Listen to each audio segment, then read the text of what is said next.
Certificate of candidacy for your last term. Yes, correct. No? October 5 is the day. Is the date na nag-file kita Bagulanggit. By 9 a.m. naka-file kita sa certificate of candidacy. This is my 12th election, 12th time na nag-file ko for an elected position. Kadusi na nila. Ever taga-atas ang mahal na Diyos ang higayunan. This is my 12th election na ito. Actually kayo na mayor, nag-ari man di presensa ni Board Member yung Benmeran. Yes, correct. Si Borjong Ben ma-retire na sa public service. Pensionado na sa ma-retire na siya. But si Ligo hindi anay. Kanako sa programa sa syudad sa livestock. Kabalo kasi Borjong Ben mahilig sa mga livestock. No? So that's why dito siya natin assign. Once na ma-retire na siya as board member. So dako na siya nabulig sa hindi na ang PFPA, Philippine Fisheries and Port Authority na dinulog sa Pagkakali City Port.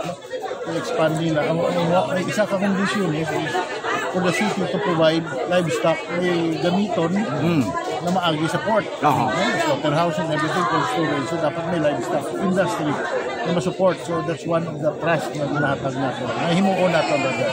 So this is in connection with the pagkasiminto natin sa dala natin pagkatiran and modernization sa agriculture. That also includes ang ating prolification sa livestock industry natin. So we will tap on the expertise of board members. Kaya na mayor, di pamangkot ko sa ginbato niya ang maging campaign manager sa grupo. He will help us in the campaign. Yes, kasi may board member experiensyado naman. So his help sa working team will be a big boost sa mga candidates natin. Mayor, ang posisyon as Vice Governor doon offer sa imo at pamanta kay board member Jobin Alonso, daw dako ng opportunity tanay nga pwede ka mag-ataka sa imo posisyon sa sining election, Mayor. Yes, that's true, no? And binag-binag man nato. Sino ba lang politiko na hindi gusto ng Vice Governor? Ugaling kasi may personal interest, nabutang ko lang sa sideline, may obligasyon doon na tapuson sa kanlis. So, hindi ko pwede bayaan ang pagsalig sa pumuruyot sa aton. Hindi ko pwede. Salig ko sa aton, gulpi lang.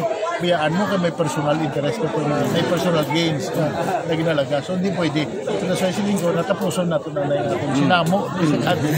Kadako sinamo, tapuson natin. Institute na mag-implementar, mag-execute. So, whoever will be the next leader sa aton syudad, smooth sailing na sila. Kaya implastar na natin ang development agenda sa city. Nalumadalag ko mga project, Mayor, nga imo pa nga pagatagan priority sa ting 3 years ni mga pagpugo at Mayor. Well, subong ara ang atong sports complex siguro na natin. Ang atong hospital, I believe within the month mabiding na tan or probably early next month. Ang atong commercial port ako na bagay. Amo lang dira na ang total na katumanan sa aton slogan ng political hymn naton lang sa kabukiran sa karagatan.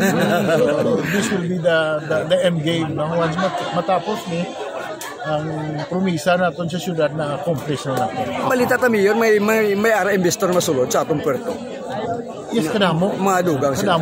Kadamo sa interest. No, and ginapili man naton. But since si Secretary Laurel is very much interested, hindi na niya port, commercial port, hindi mo siya Cadiz agricultural port. So bari agriculture lang pwede. Hindi pwede simento, hindi pwede kabilya. Agriculture lang pwede, hindi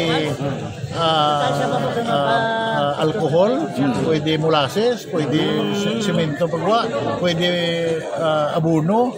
No, anything inputs sa agriculture pwede mapasulod sa atong port. And the reason sila is nga i-convert agricultural port kaya panaugon ang cost of handling. So that's one condition may hambal ni Secretary Laurel sa akon. Mayor, kung madayon ang port, are you willing na libre ang paggamit sa port ng wala problema. As long as may economic activity na matabo, dapo na siya na mahimo sa sulat sa kanila. Kag sa bilog na Negros Occidental for that matter.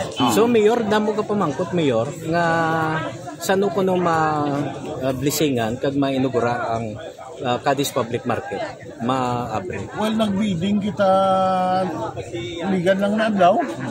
Yang aton public market humano na siya. Ang problema sila ang palibot sila lutak. Wala na madala sa plano. So atong inimo inubrahan tandalan palibot.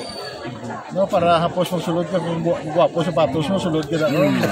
Lutakon ka, pag abot mo sa merkado, to puti-puti ang tile. So ilatak mo lang itong ilutak sa sulod. So that's why ginpasiminto natin palibot. No? To see to it na ang sanitation sa market natin will be maintained. So by next year, Mayor, magamit next year na magamit na. Hindi na nabiding na, hopefully ang pagsiminto na, 2 bulan, 3 bulan, tapos ito. So January, ipa-commission ta na lang. Usually, galagiti ka budlay, basta election year. No, na mag-award kita basi may limitations. Basi makuluran politika. So most probably ma-open naton by May or June. After the election. Ang balita tayo Mayor ang aton sining hospital may mga plano ka. Yes, ang hospital mabiding ta next month. Mabiding na ta next month. And that's a 50 beds hospital. Mayor, hindi masulod sa baning.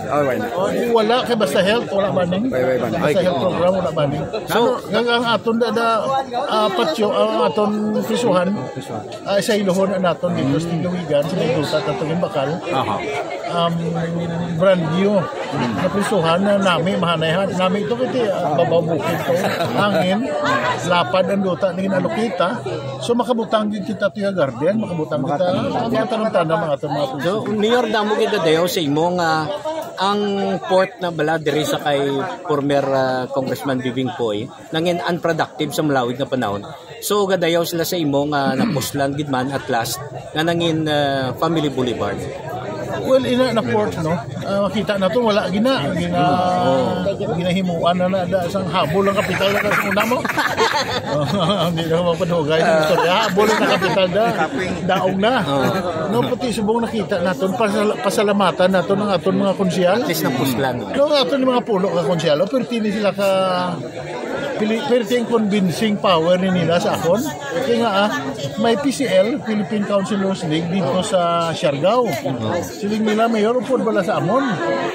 Dito ako na ano lang makugana maglagaw-lagaw. Kasi ko nagupod dito kasi hindi nahagad ko nila, hindi ko maliban. Pag abot to sa Siargao, nakita ko ang boulevard na to nila. Tay-tay sila galing ang ila. Kung may tay-tay sila, may port man ta. May breakwater pa. So siling gabi ay mo na to make a long story short, tamo na subong enjoy kita tanan. For tourist attraction na yan.